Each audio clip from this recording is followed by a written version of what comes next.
Epístola de Paulo à Igreja de Roma. Epístola de Paulo à Igreja de Roma. Você vai ler comigo o capítulo de número 5. Romanos, capítulo de número 5, a partir do verso 1. A partir do verso 1.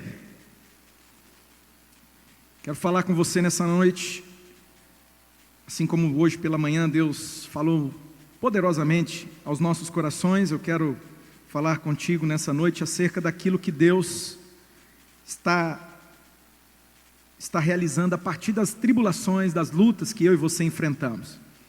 Aquelas dificuldades que eu enfrento, que você enfrenta no nosso caminhar, no nosso dia a dia. E eu quero que você fique muito atento, porque nessa noite tenho certeza que Deus vai falar aos nossos corações sobre um propósito maior. Deus tem um propósito maior. E nós vamos entender isso através da sua santa palavra. Se você está com o santo livro, abra aí, Romanos capítulo 5, eu vou ler a partir do verso 1.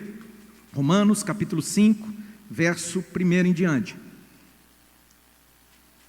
Diz assim o texto sagrado na versão da tradução da minha Bíblia, que é a Nova Versão Internacional. Tendo sido, pois, justificados pela fé. Diga comigo, justificados pela fé. Já eu vou entrar nesse, ainda que sucintamente, brevemente, mas eu preciso esclarecer isso aqui. Isso aqui é uma doutrina, um ensinamento elementar, né, da nossa vida cristã.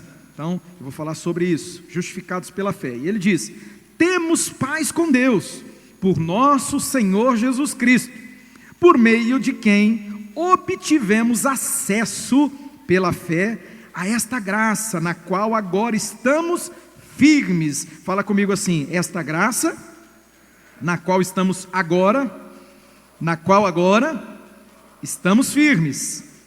Fica firme, meu irmão. E nos gloriamos na esperança da glória de Deus. Nós nos gloriamos na esperança da glória de Deus, não é? Está falando da vida por vir aqui no caso. Já eu comento isso aqui com vocês. Mas presta atenção no verso 3, que é a ênfase daquilo que eu quero compartilhar com você nessa noite. Olha que interessante. Paulo vai dizer o seguinte: não só isso. Ele falou sobre justificação, né? Fomos justificados pela fé. Ele fala sobre hoje nós nos gloriarmos na esperança da glória de Deus. Ele fala sobre estarmos firmes na graça de Deus. Muito importante, cada um desses pontos extremamente importantes, e eu vou tocá-los. Mas o âmago daquilo que Deus tem colocado no meu coração para falar com você nessa noite está aqui, ó, verso 3. Não só isso, mas também nos gloriamos nas tribulações. Eita, apóstolo Paulo. Eita, apóstolo Paulo.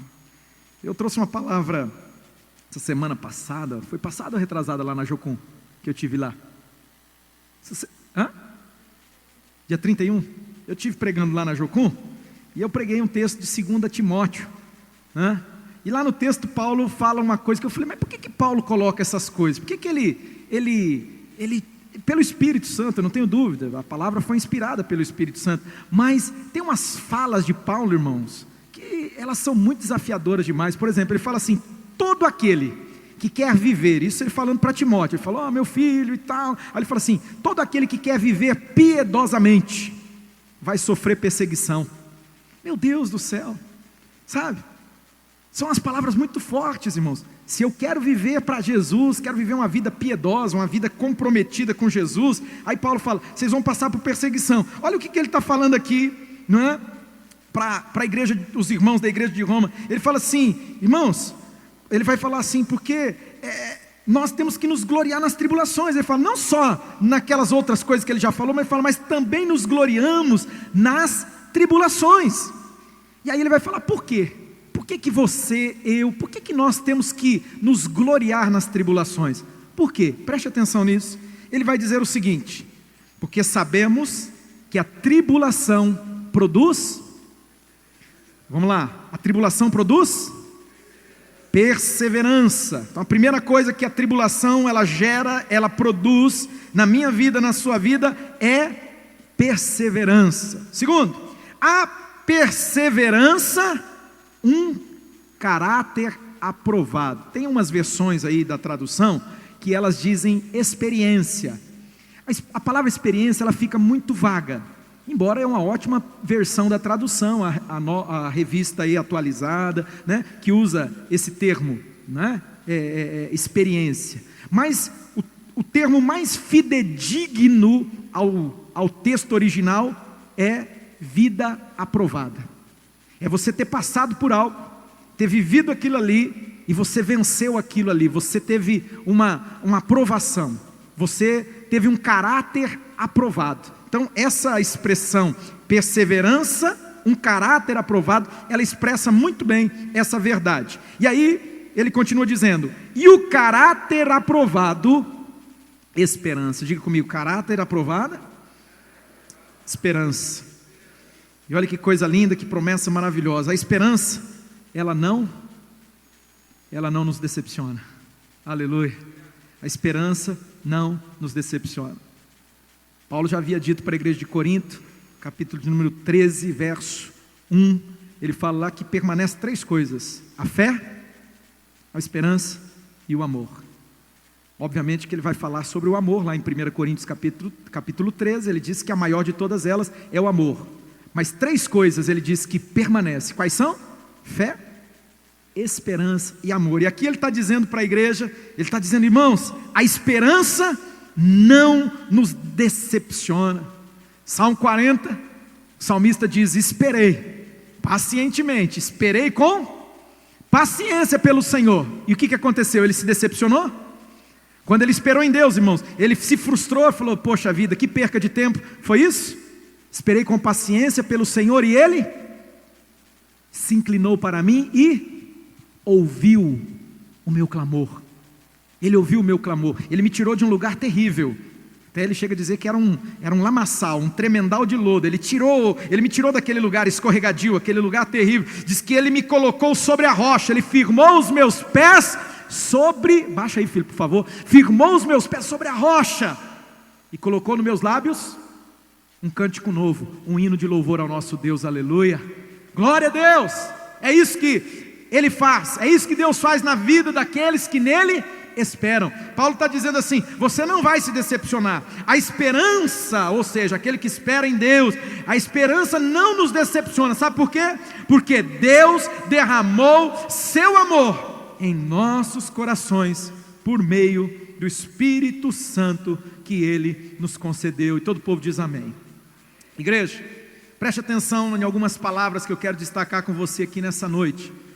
Eu quero começar falando sobre a justificação que Paulo apresenta aqui no primeiro versículo. Ele diz que você, que eu, que nós, ele está falando para a igreja de Roma, ele diz assim, irmãos, vocês foram justificados pela fé. Essa é um ensinamento, né? Eu às vezes vou falar a palavra doutrina, algumas pessoas têm um pouco de dificuldade com o conceito de doutrina, principalmente os mais antigos, que vieram de contextos de comunidades cristãs, igrejas evangélicas, né? Onde usava-se a palavra doutrina, mas com um desvio do sentido verdadeiro da palavra. Se você conversar com pessoas mais antigas, né, que viveram em contextos de igrejas cristãs evangélicas, e que usavam essa expressão doutrina, meu Deus, os caras se arrepiam dos pés à cabeça. Eles já pensam em uso e costume. Eles já pensam aquela coisa que mulher não pode usar calça, não pode isso, não pode. Não, irmão, não, isso não é doutrina. Isso não é doutrina, isso são usos e costumes, né? Na melhor das hipóteses, são doutrinas de homens, não doutrinas da palavra de Deus, não são ensinamentos da palavra de Deus. A palavra doutrina, mais uma vez, eu sempre faço questão de voltar e explicar. A palavra doutrina, uma palavra grega, né, que foi traduzida como doutrina, didaquê, significa literalmente ensino, é o ensino. Então, preste atenção, esse ensino, ele é fundamental, ele é base.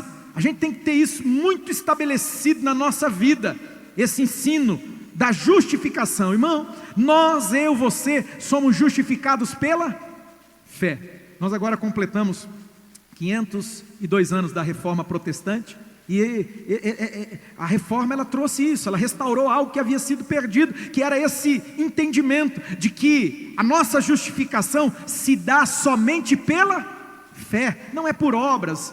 Efésios capítulo 2, verso 8, quando Paulo fala para a igreja de Éfeso, ele fala, irmãos, vocês são salvos pela graça, É um presente de Deus, isso é um dom presente. Isso é um presente de Deus para vocês. Isso não vem de vocês mesmos.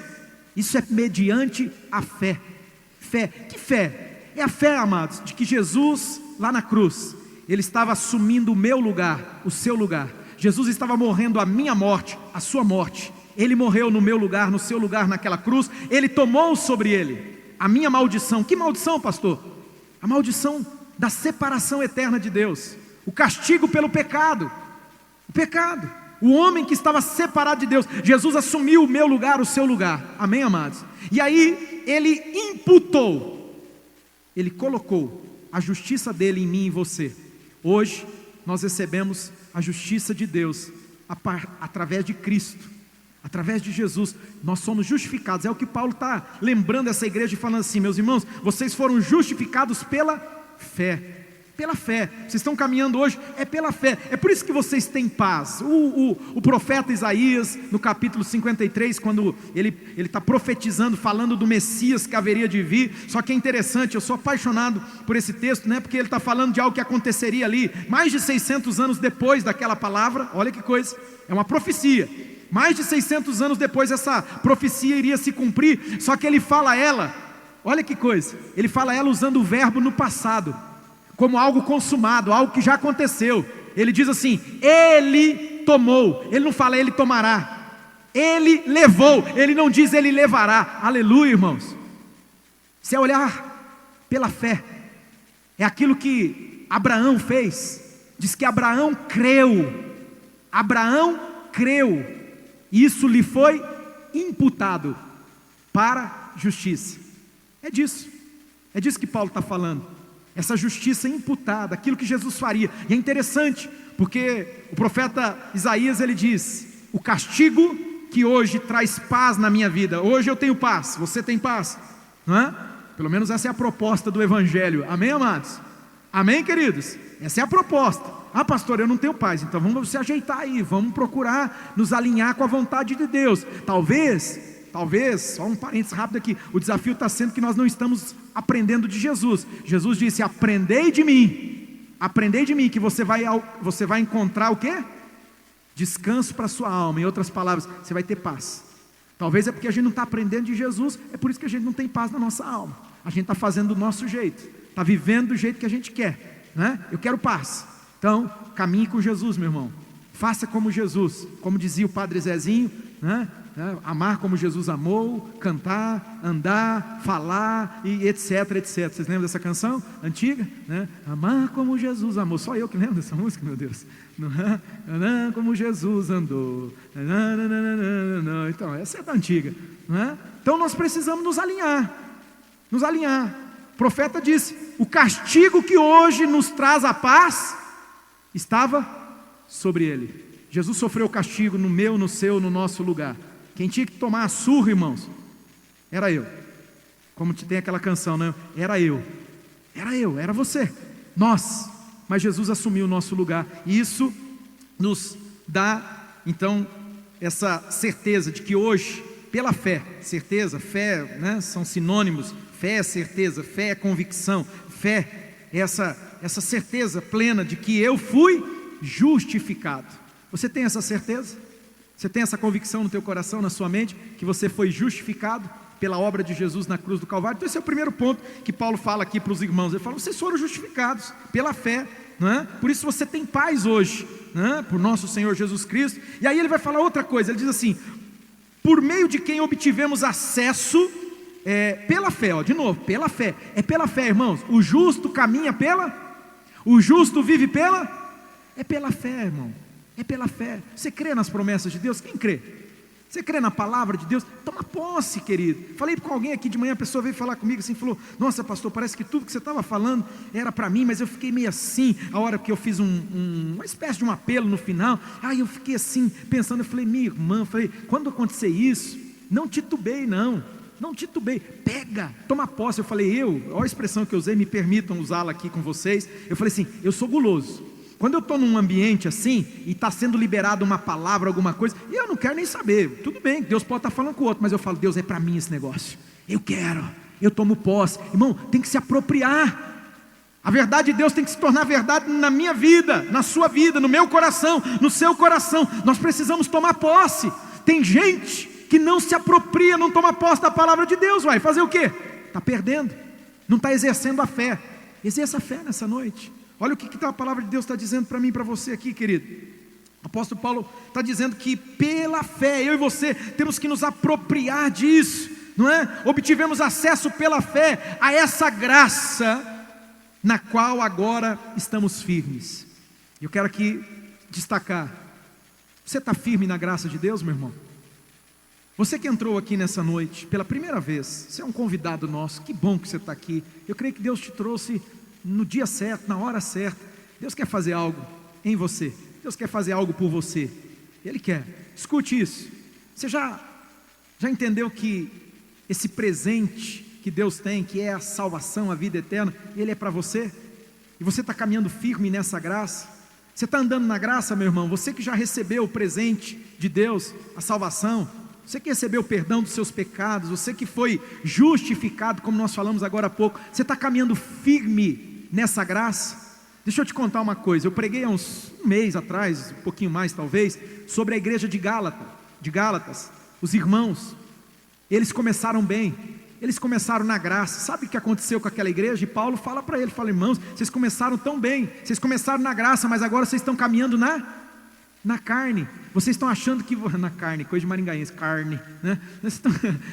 Se fosse carioca, fala na carne, né?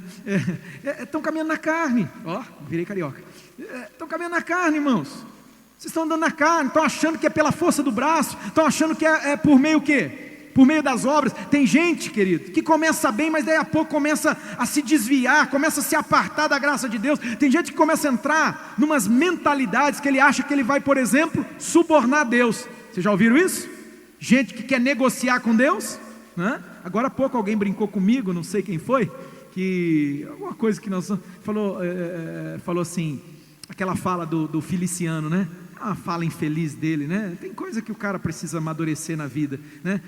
Uma oração que ele fazia lá, nem sei se faz mais essa pataguada, né? Que isso é coisa de gente boba mesmo. Ele ia fazer uma oração, ele chegava e falava assim: Deus, se eu tenho algum crédito contigo. Que crédito que, rapaz? Você tem crédito? Você tem uma dívida enorme que Jesus pagou por misericórdia e graça, e se dê por satisfeito. Jesus te perdoou, se dá por satisfeito. Jesus te justificou, se dá por satisfeito. Que crédito, coisa nenhuma. Mas tem gente que acha que com Deus a gente vai caminhar nessa dinâmica, uma troca. Não, porque sabe aquele cara que entrou no templo? Vocês lembram que Jesus comenta que ele entra no templo e ele vai orar? Diz que ele dizia: porque eu sou dizimista, porque eu jejuo 2 vezes na semana, porque o quê? O eu não pode comparecer na presença de Deus? O eu não pode comparecer? Meu querido, o que é isso? E tem gente que acha que é assim, vai fazer um suborno com Deus. Não, vou fazer isso aqui, porque se eu fizer isso aqui, Deus vai ficar feliz comigo e Deus vai me dar isso. O que é isso? Isso é criancice. Isso aí é imaturidade. É imaturidade. Até entendo, escuta aqui, olhe para mim. Até entendo que pessoas que às vezes estão ainda gatinhando, começando, elas ainda não foram muito bem esclarecidas, instruídas, e às vezes elas vão ter um comportamento como esse. Até entendo isso aí, até entendo. Agora, gente que já devia ser maduro, gente que já devia, irmãos, estar comendo um alimento sólido, a Bíblia fala, não é mais leitinho. O leitinho é para quem? Para quem que é o leitinho? Para as crianças. Não, tem gente que já tinha que estar comendo uma comida sólida, está andando nessa mentalidade. Meu querido, rompa com isso em nome de Jesus. Não anda na carne, não. Olha o que Paulo está falando aqui. Fica firme na graça. Deus quer que você fique firme na graça dele. Amém, povo de Deus? Lembra, o irmão pede você, diga assim: fica firme na graça de Deus, meu irmão. Sabe por quê? E aí eu introduzo o que eu quero chegar e falar para você nessa noite. Sabe por quê, irmão? Porque a graça, ela é o poder de Deus que se aperfeiçoa na minha, na sua, nas nossas fraquezas. Quando você estiver fraco, você vai provar um nível de graça de Deus na tua vida que vai ser uma coisa extraordinária. Enquanto você quer ser fortão, enquanto você acha que você dá conta, na força do braço, na carne, você acha que na força sua, força humana, você vai dar conta? Vai sofrer, vai bater cabeça. Paulo, que é o santo apóstolo Paulo, ele enfrentou esse dilema, e diz que quando ele entendeu que é na fraqueza do ser dele que a graça de Deus o aperfeiçoa, aí ele diz: então eu vou ficar feliz, eu vou me gloriar, é nas minhas fraquezas, porque quando eu sou fraco, aí de verdade eu me torno forte. Eu me torno forte, porque aí a graça de Deus age na minha vida.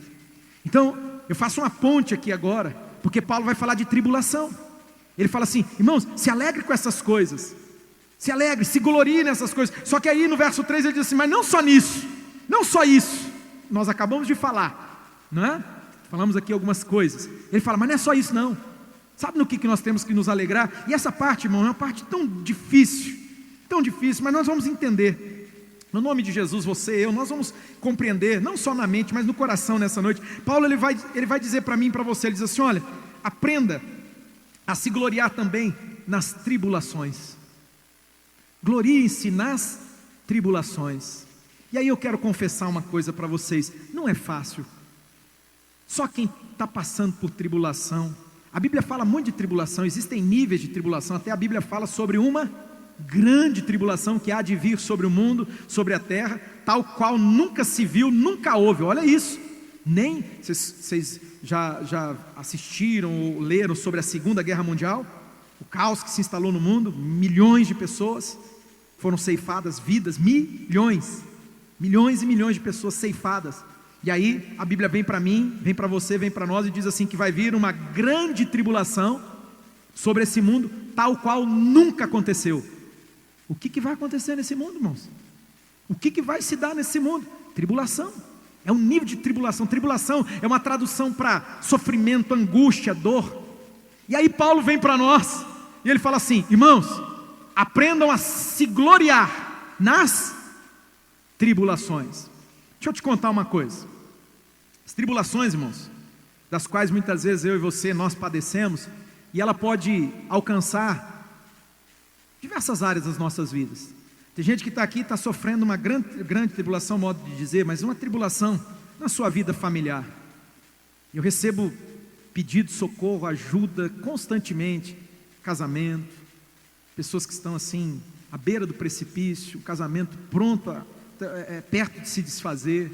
É terrível, é uma tribulação. Às vezes é a mulher que está vivendo esse drama, às vezes é o homem que está vivendo esse drama. N situações que a gente lida, N situações. Às vezes é um pai que está enfrentando uma dor muito grande com seu filho. Muitas vezes o filho está andando por caminhos que são caminhos que você sabe, caminhos fora daquilo que Deus tem, caminhos de sofrimento, de dor, e a gente como pai se atribula, irmão, a gente fica atribulado, né? Seria a expressão, ficamos atribulados. É difícil. De repente você está aqui e você está vivendo uma tribulação na sua vida profissional.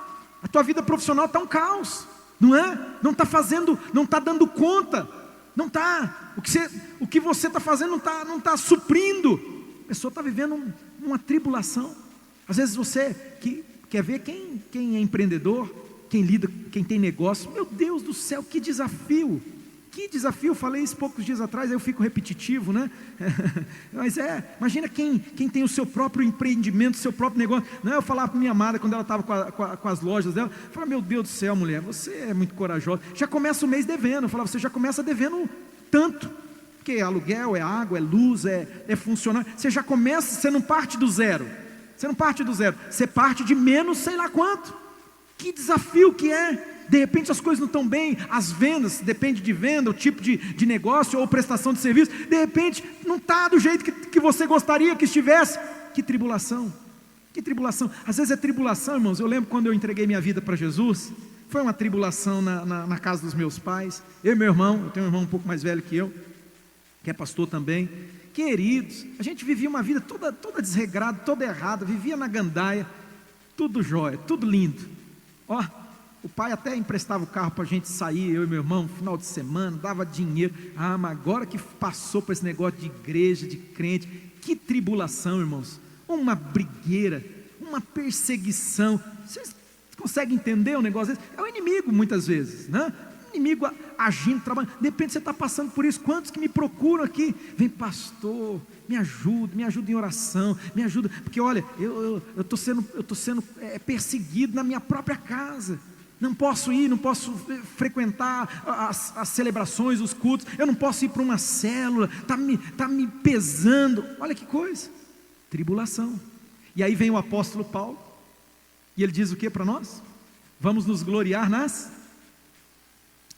Deus tem uma palavra para mim e para você nesse lugar, nessa noite. Quem crê recebe.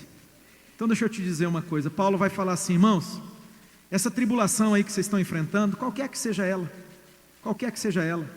a igreja de Roma, os irmãos, tinha uma grande tribulação que eles enfrentavam. Olha onde esse povo estava, irmãos. Eles estavam lá onde estava o trono de Satanás. Eles estavam servindo a Deus. Era uma igreja implantada nas barbas do Satanás. É uma expressão só, uma brincadeira. Mas ali, que coisa terrível, irmãos. Coisa terrível. Os cristãos ali estavam sendo sentenciados à pena capital, às arenas, não é? As arenas, os cristãos eram jogados aos leões, eram comidas de leão, não é? Quantos cristãos iam lá para aquelas arenas, né? O Coliseu, o famoso Coliseu. Alguém aqui, além do pastor Luiz Carlos, já esteve lá no Coliseu? Já foi lá no Coliseu? Não? O pastor Luiz Carlos, quando estava lá, ficava mandando fotinha para se aparecer, né? Mas é um metido, Deus, pega ele. Escuta, irmãos, né? Coliseu, os cristãos ali sendo jogados naquelas arenas, não é? E aqueles gladiadores, pelo menos o filme você deve ter assistido, aqueles gladiadores, aqueles homens violentos ali, ao fio da espada, matando aqueles servos de Deus, aquelas servas de Deus, não é? Muitas vezes queimados.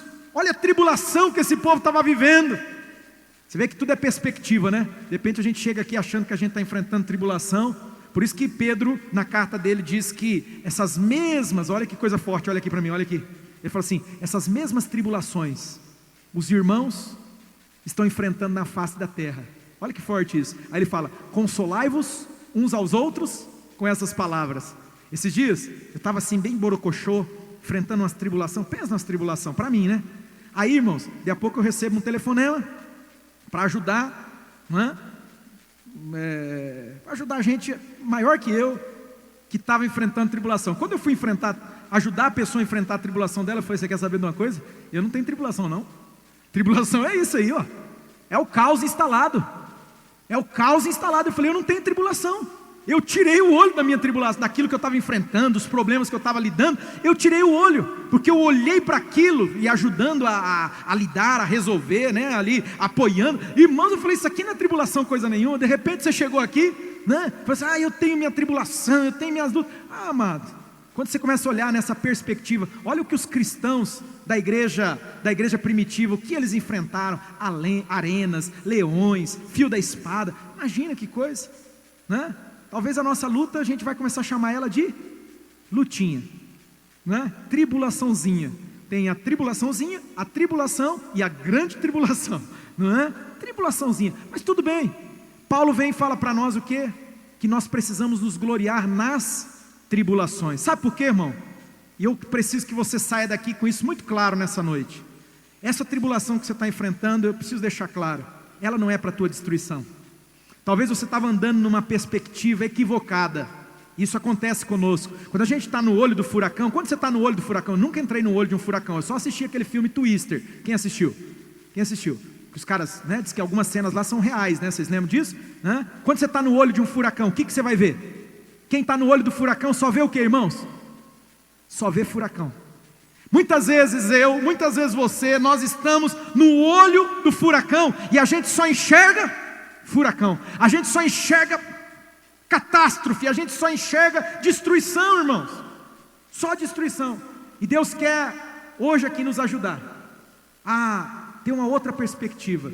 Paulo diz para os irmãos da igreja de Roma, ele fala assim: meus irmãos, essa tribulação aí, deixa eu contar uma coisa para vocês, isso aí não vai destruir vocês não, isso não é para matar vocês, não, pelo contrário, essa tribulação vai produzir em vocês, sabe o que?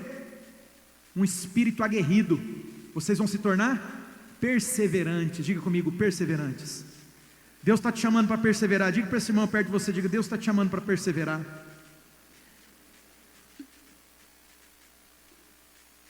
Puder soltar aquela imagem para mim, fazendo um favor, que eu passei de manhã.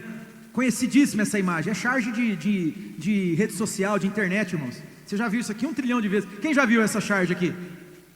Hã? É isso aí, ó.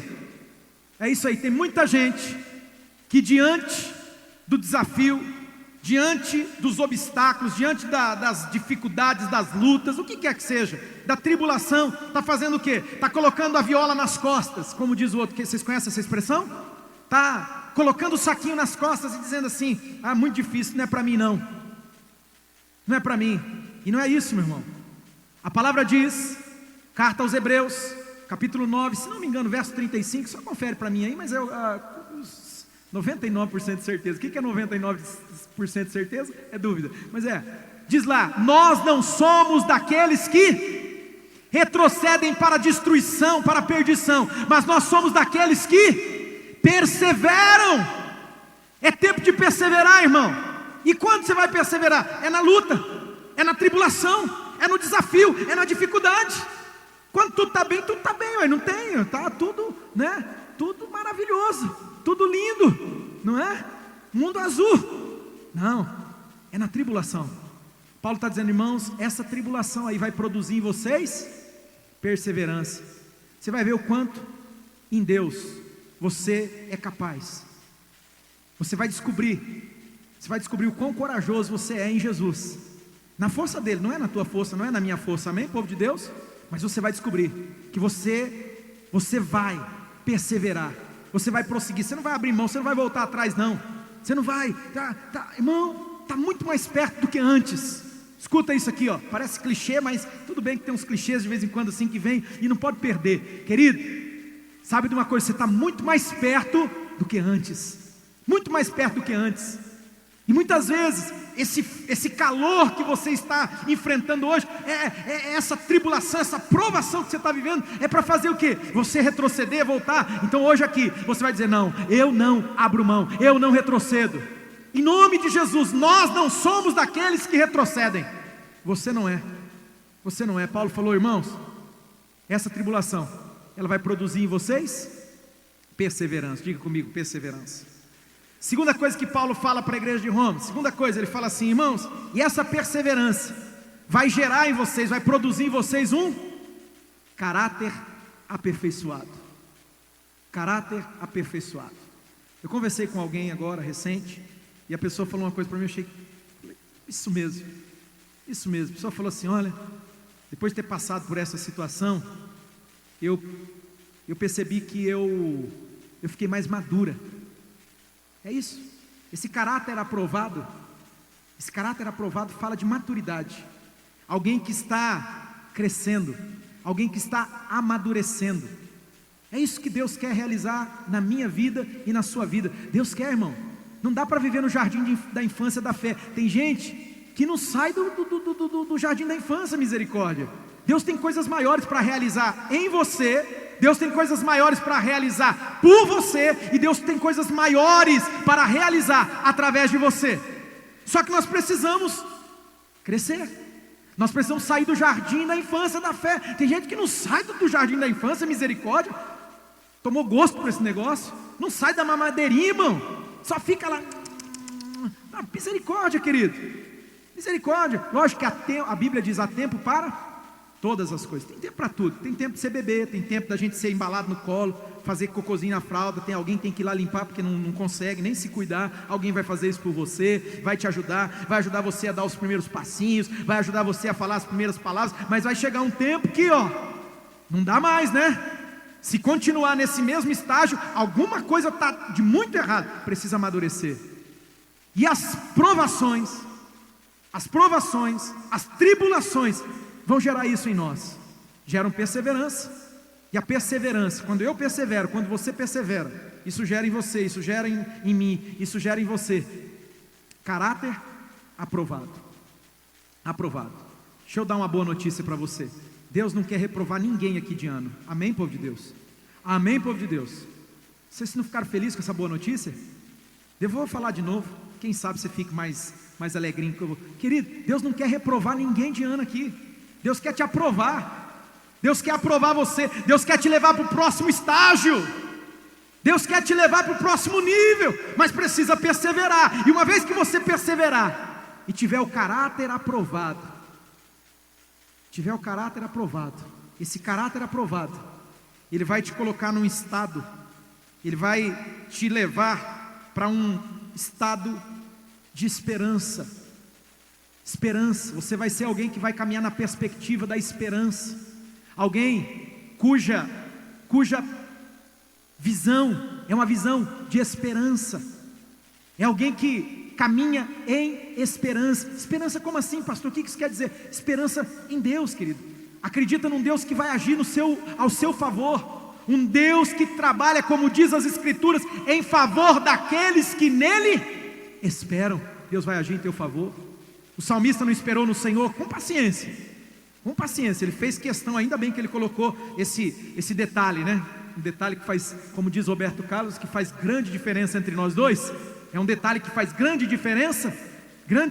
Ele esperou com paciência. Mas o que aconteceu? Essa esperança trouxe decepção? Essa esperança trouxe frustração? Essa esperança trouxe o quê? O que ela trouxe? Ela trouxe na vida dele resposta. Ele esperou pacientemente pelo Senhor, e o Senhor se inclinou para ele e ouviu o seu clamor. Espera em Deus, querido. Eu não sei em quem você estava esperando, eu não sei onde você estava apostando, me permito, todas as suas fichinhas, no que você estava colocando as suas expectativas, em quem, melhor dizendo, você estava colocando as suas expectativas. O que o apóstolo Paulo está dizendo para essa igreja, para esses nossos irmãos, está dizendo assim: olha, o caminho é esse aqui, aprendam a se gloriar nas tribulações. E quando você aprender a olhar para a tribulação e dizer assim: isso aqui tem um propósito, e o propósito dessa tribulação é para que eu persevere em Deus, e se eu perseverar em Deus, eu vou ter um caráter aprovado, e se eu tiver um caráter aprovado, eu vou caminhar em esperança em Deus, esperança num Deus que trabalha em meu favor. Deus trabalha em teu favor? Eu não tenho dúvida disso, eu não tenho dúvida de que Ele trabalha em meu e em seu favor. E essas situações que de repente você tem enfrentado são as oportunidades que Deus está colocando diante de você, para que você prove de um Deus vivo e poderoso. Um dia, e eu vou encerrar com essas palavras, se puder vir quem está tocando aqui. Um dia, os discípulos viram um homem, e os discípulos trabalhavam muito com esse dualismo. Eles trabalhavam muito com esse maniqueísmo, sabe? O céu, o inferno, embora as coisas de uma certa forma são assim mesmo, mas assim, eles tinham algumas limitações de entendimento. E aí eles viram uma pessoa, melhor dizendo, que era cega de nascença. E quando eles viram essa pessoa cega de nascença, diz que eles olharam para Jesus e falaram assim: Senhor, explica para a gente, por que esse menino é cego? Por que essa pessoa é cega de nascença? Quem que pecou? Foi ele ou foram os pais dele? E aí Jesus disse: nenhum dos dois. Não que eles não tivessem pecado, mas Jesus, ele traz uma nova questão a essa equação. E eu acredito que Jesus quer trazer uma nova questão aqui hoje, nesse contexto seu, nessa equação que envolve a sua vida, as tribulações, as dificuldades, as lutas que você tem enfrentado. Jesus olhou para aqueles discípulos e ministrou a mente e o coração deles. Jesus falou assim: filhos, essa situação aí é para que a glória de Deus se manifeste. Sabe, meu irmão, minha irmã, e mesmo você que entrou aqui pela primeira vez, você está a um passo de provar da manifestação da glória de Deus. Mas para que para que nós experimentemos, provemos isso, o apóstolo Paulo diz para mim e para você nessa noite. Ele fala assim: aprenda a se gloriar na tribulação. Aprenda a olhar para a tribulação como uma oportunidade. Deus está ensinando algo para mim e para você. Deus está nos treinando para algo. Quem seria Davi sem o seu Golias? Quem seria Davi? Mas ele é grande, ele é forte, desde sempre ele é guerreiro. E quem que era Davi? Um garoto, um menino. Mas aquilo que era um grande desafio, uma grande tribulação, foi a oportunidade de Deus na vida de Davi. Foi aquilo que fez com que Davi fosse notado, foi aquilo que fez com que Davi fosse percebido, foi aquilo que fez com que Davi fosse tirado do anonimato, fosse trazido para o palácio e começasse uma jornada até o dia em que ele se sentou no trono como ungido de Deus, o rei sobre Israel. Tua tribulação não é teu fim. Fique de pé nessa noite, irmãos.